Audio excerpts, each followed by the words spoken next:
ফোনের দোকানওয়ালারা এতটা চিটিংবাজি করে এই ভিডিওটা না করলে আপনাদেরকে আমি বোঝাতেই পারতাম না। এখন বাজে সন্ধ্যে 7টা আর আমি আর আমার চাচাতো ভাই এখন যাচ্ছি একটা মোবাইলের ডিসপ্লে পাল্টাতে।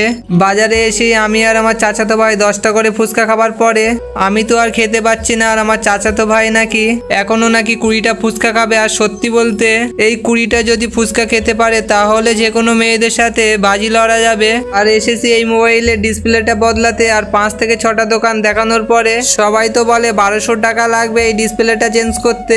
আর এই দোকানওয়ালা বাবুটা আমাদেরকে বলে 1000 টাকায় নাকি ডিসপ্লেটা রেডি করে দেবে। আর আগেকার মানুষগুলো এই কথাগুলো গল্প করতো কি বিয়েটা করো বাদ ছেড়ে অনেক দূরে আর বাজার করো সারা বাজার ঘুরে। 6টা দোকান দেখানোর পরে এই দোকানে এসে আমাদের তো 200 টাকা লাভ হলো। আর এই মোবাইলের কভারটা অনলাইনে দেখেছি 150 টাকায়, আর এই দোকানে এসে পেয়ে গেলাম 100 টাকায়। তারপরে এই দোকান থেকে 1 কিলো আম কিনে চলে আসলাম চপের দোকানে। আর এখানে দেখো একদিকে চপ ভাজা চলছে আর একদিকে চপ বিক্রি করছে। আর এখান থেকে 10টা চপ নিয়ে আমি তাহলে বাড়িতে যাই। তোমরা ভিডিও লাইক করে দাও।